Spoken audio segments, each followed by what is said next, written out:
কথা প্রথমেই পরিষ্কার করি, ভারত এখন শুধু আঞ্চলিক শক্তি নয়। ভুল বুঝবেন না, কথাটি আমার নয়, এটি মার্কিন যুক্তরাষ্ট্রের যে নতুন নিরাপত্তা নীতি সেটির আলোকেই আমি কথাটি বললাম। কারণ মার্কিন যুক্তরাষ্ট্রের এই নিরাপত্তা নীতির কেন্দ্রবিন্দু ভাবা হচ্ছে ভারতকে। আর এই নতুন নীতির সবচেয়ে বড় ধাক্কা লাগছে বা লাগতে পারে বাংলাদেশের উপর, অর্থাৎ ইউনূস সরকারের উপর। গত 5 ডিসেম্বর প্রকাশিত মার্কিন যুক্তরাষ্ট্রের ন্যাশনাল সিকিউরিটি স্ট্র্যাটেজি, যে নতুন নিরাপত্তা নীতি, এটি শুধু নীতি নথি নয় বলা হচ্ছে, এটা মূলত ভারতের প্রতি আমেরিকার নতুন শ্রদ্ধার্ঘ্য।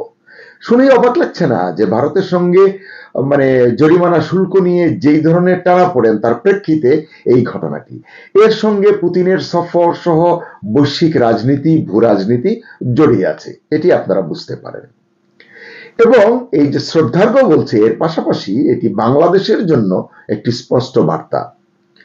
দক্ষিণ এশিয়ার খেলায় এখন মাস্টার কন্ট্রোল রুম হচ্ছে দিল্লিতে, এটি বুঝতে হচ্ছে।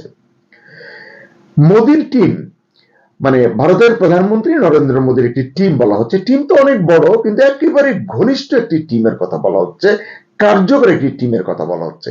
এই টিমে কারা কারা রয়েছে? Mister Ajit Doval, doctor S Jaishankar এবং বিক্রম মিশ্রি, একজন নিরাপত্তা উপদেষ্টা, একজন পররাষ্ট্রমন্ত্রী, আরেকজন পররাষ্ট্র সচিব। এদেরকে নিয়ে যে টিমটি, এই টিমকে বলা হচ্ছে দিল্লির জেমস বন্ড স্কোয়াড। তারাই নাকি আমেরিকার মতো সুপার পাওয়ারকেও নিরাপত্তা নীতিতে পথ দেখিয়ে চলেছেন। দিল্লির সাউথ ব্লক এর সঙ্গে পেরে উঠছে না ওয়াশিংটন, এরকমই বলছেন কূটনীতিকরা। তো প্রশ্ন হচ্ছে, এখানে বাংলাদেশ কেন বিপাকে, বাংলাদেশের প্রধান উপদেষ্টা ইউনূস কেন বিপাকে, এই কথাগুলো আসছে। জবাব মিলছে এভাবে, কারণ নতুন মার্কিন নীতি অনুযায়ী ভারত এখন ইন্দো প্যাসিফিক নিরাপত্তার প্রধান স্তম্ভ। এখন থেকে দক্ষিণ এশিয়ার যে কোনো বড় সিদ্ধান্ত ভারতকে প্রথম প্রশ্ন করবে ওয়াশিংটন, অথবা ভারতের কাছে প্রথম জানতে চাইবে। এই নিরাপত্তা নীতির আলোকে এমনটি বলছেন বিশ্লেষকরা। বাংলাদেশে জঙ্গিবাদ, নির্বাচন, সন্ত্রাস, রাজনৈতিক স্থিতিশীলতা সবকিছুতেই ভারতীয় মূল্যায়নকে গুরুত্ব দেবে যুক্তরাষ্ট্র। এটাই আসলে ইউনূস সরকারের জন্য সবচেয়ে বড় দুশ্চিন্তার বিষয়। কারণ ভারতের স্পষ্ট অবস্থান, ঢাকায় এমন সরকার থাকা উচিত যাদের উপর নয়াদিল্লি আস্থা রাখতে পারে। আর এই ব্যালেন্সটাই এখন ভারতের জন্য বড় মাথা ব্যথা। ব্যালেন্সটা নেই আসলে এখন। একটা বিষয় খেয়াল করুন, এই যে নতুন আপনার ন্যাশনাল সিকিউরিটি স্ট্র্যাটেজি, নতুন নিরাপত্তা নীতি, এইটাতে চীনকে আর প্রধান প্রতিদ্বন্দ্বী বলা হয়নি। এর আগের নীতিতে কিন্তু চীনকে প্রধান প্রতিদ্বন্দ্বী বলা হয়েছিল, যেখানে ভারতের ভূমিকা তুলে ধরা হয়েছে প্রথম সারিতে, এবার চীনের বদলে। এছাড়া ইন্দো প্যাসিফিক মহাসাগরীয় সুরক্ষার কথা তো বললাম, সেখানে নয়া দিল্লিকে অবদান রাখতে উৎসাহিত করছে ওয়াশিংটন, ধরে রাখতে চাইছে। এর সঙ্গে যুক্ত হবে কখনো কখনো অস্ট্রেলিয়া, জাপান এবং মার্কিন যুক্তরাষ্ট্রকে সঙ্গে নিয়ে কখনো ত্রিপাক্ষিক, কখনো চতুর্ভুজ স্তরের বৈঠক। বুঝতেই পারছেন, এটি এই অঞ্চলকে পরিচালনার জন্য এই কৌশলগুলো কাজ করবে। তো যাই হোক, এখানে বাংলাদেশের জন্য ঝুঁকিটা কোথায়, ঝুঁকিটা কি আসলে? ভারতের কথার ওজন এখন আগের চেয়ে বহুগুণ বেশি হবে, এটি খুব স্বাভাবিক, এই নীতির কারণে বলা হচ্ছে। 2, বাংলাদেশে গণতন্ত্র, নির্বাচন, নিরাপত্তায় 3 বিষয়ের উপর ভারতীয় ইনপুটই মুখ্য হবে, এটি বলা হচ্ছে। ভারত যা বলবে, প্রকারান্তরে ভারতের আধিপত্য সৃষ্টি হবে, এটি বলা হচ্ছে। 3, ইউনূস সরকারকে একই সঙ্গে ভারত এবং আমেরিকার শর্ত মেনে চলতে হবে, এটি খুব কষ্টকর একটি জায়গা। ওয়াশিংটন খুব দ্রুত ঢাকায় একজন উচ্চপদস্থ দূত পাঠাচ্ছে, এটি আমরা জানি। এই দূতের কাজই নাকি হচ্ছে দিল্লি এবং ওয়াশিংটনের যৌথ নীতি বাস্তবায়ন। অর্থাৎ ভারত এখন শুধু বাংলাদেশের পার্শ্ববর্তী দেশ নয়, প্রতিবেশী দেশ নয়, এখন ভারত হলো বাংলাদেশ নামক ফাইলের গুরুত্বপূর্ণ অভিভাবক। এই পরিবর্তন ইউনূস সরকারের জন্য সহজ নয়, কারণ নতুন নীতি বাংলাদেশের প্রতি আমেরিকার দৃষ্টিভঙ্গি স্পষ্ট করেছে। কি বলছে সেখানে? India first, region next. Bangladesh নিয়ে আন্তর্জাতিক অঙ্গনে এই ভয়ঙ্কর পরিবর্তন দেখে একটা কথাই মনে পড়ছে, প্রধান উপদেষ্টা ইউনূসের বিরুদ্ধে এখন শুধু দেশের মানুষের ক্ষোভ নয়, আন্তর্জাতিক আস্থা কমার প্রক্রিয়াও শুরু হয়ে গেছে।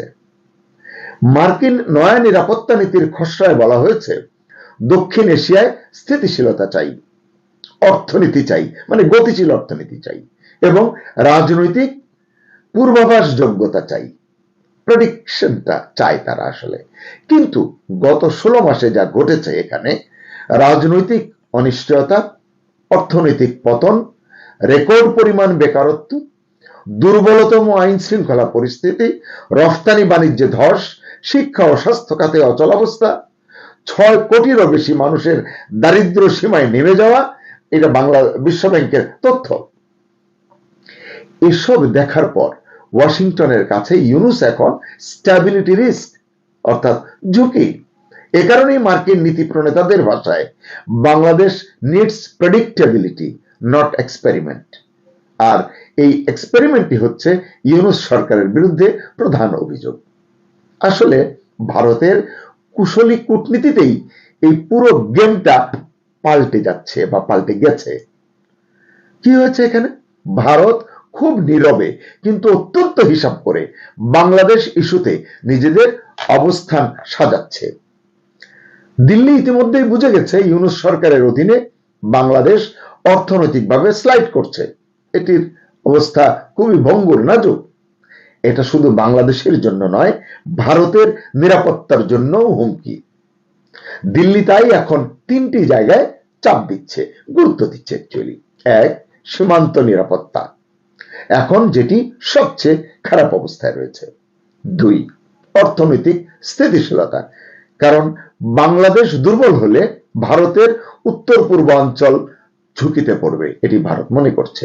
3, রাজনৈতিক ভবিষ্যৎ, একটি অকার্যকর প্রশাসনের ঝুঁকি ভারত নিতে চায় না। সবচেয়ে বড় কথা, ভারত এখন আমেরিকার সাথে কোঅর্ডিনেট করছে, ইউনূস সরকারের সাথে নয়। সম্পর্ক কোথায় তলানিতে গেছে এটা তো আমরা জানি।